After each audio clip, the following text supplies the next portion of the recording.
Boa noite, pessoal. Estou aqui hoje para mostrar para vocês uma soma de vetores, né? Nossa conhecida soma vetorial. Temos três maneiras de fazer uma soma vetorial. Uma delas é utilizando a regra do paralelogramo, outra a partir da lei dos cossenos e a terceira utilizando a lei dos senos, né? Tudo vai depender da posição que os vetores mantêm entre si e dos dados que nós temos. Então eu vou mostrar hoje para vocês essa soma de vetores utilizando a lei dos cossenos. Então, qual é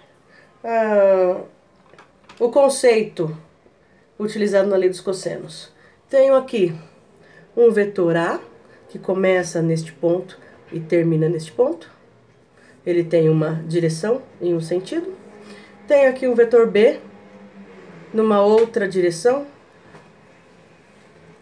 E quando eu quero fazer a soma dos vetores A e B, eu estou procurando, na verdade, um terceiro vetor que vai mostrar a menor distância entre eles, que seria o deslocamento entre os pontos. Entre o ponto de partida, aqui no início do A, e o ponto final, aqui no final do vetor B.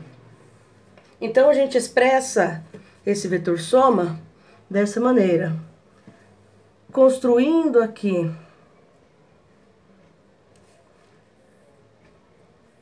esse terceiro vetor, eu vou chamar de vetor C, e para calcular esse vetor, basta que eu saiba os módulos dos outros dois vetores e o ângulo existente entre eles. Então, preciso conhecer o módulo do vetor A, que seria esta distância, é um valor escalar, né? Então, a gente precisa conhecer o valor dessa distância aqui, A. Conhecer o módulo do vetor B, a distância aqui, e também o ângulo existente entre esses dois vetores, que eu vou indicar aqui pela letra C minúscula. Dessa forma, a lei dos cossenos me diz que o vetor C, que seria essa soma,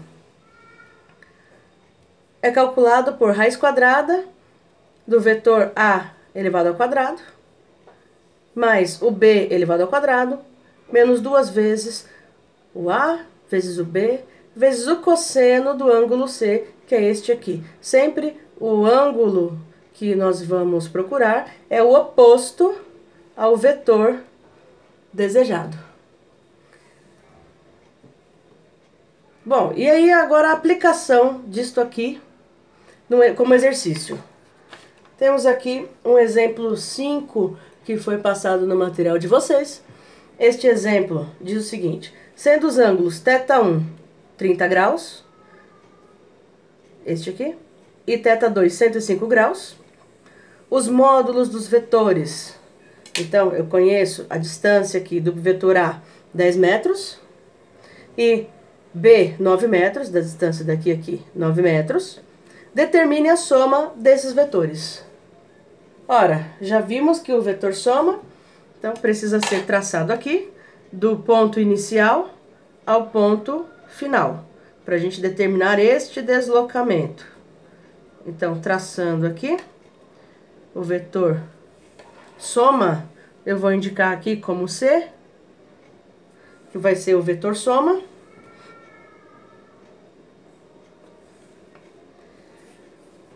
Para fazer o cálculo desse vetor soma, né, para saber essa distância aqui, eu preciso conhecer o vetor A, já tenho, distância 10 metros. Do B, eu tenho a distância 9 metros.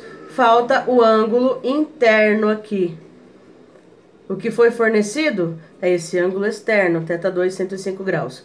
Mas para fazer o cálculo, eu preciso desse ângulo interno ao triângulo que eu montei.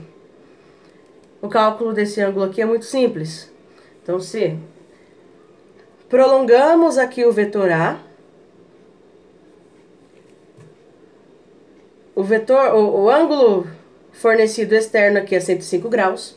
Quando juntamos aqui este ângulo externo com o ângulo interno que nós estamos procurando, isto forma meia volta, que é a mesma coisa de 180 graus. Sabendo que aqui mede 180 graus e o ângulo externo mede 105, a diferença entre os dois vai me dar esse ângulo interno.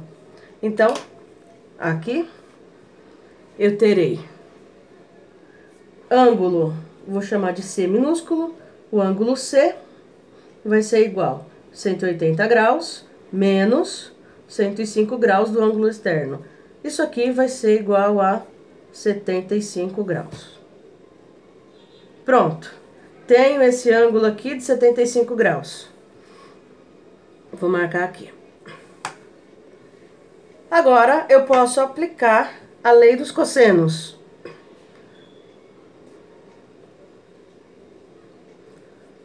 Onde o valor de C vai ser igual a raiz quadrada do A, então 10 metros, 10 elevado ao quadrado, mais o B, 9 metros elevado ao quadrado, menos 2 vezes o A, que é 10, vezes o B, que é 9, vezes cosseno do ângulo interno aqui, 75 graus. Opa. Na calculadora, para fazer tudo de uma vez, acrescenta-se parênteses no início e no final aqui, dentro da raiz. E aí teremos raiz, parênteses, 10 ao quadrado, mais 9 ao quadrado, menos 2 vezes 10 vezes 9, vezes cosseno 75, fecha parênteses. O resultado aqui do nosso deslocamento vai ser 11,59, era 593, arredondando, porque a próxima casa é um 6,594 metros. Então, caso eu optasse por não percorrer essa distância, 10 metros mais 9 metros, por este caminho, eu tenho a possibilidade de indicar esse deslocamento da origem até aqui o final pelo vetor soma, que esse deslocamento aqui será de 11,594 metros. É isso, nos encontramos no próximo vídeo. Beijos a todos!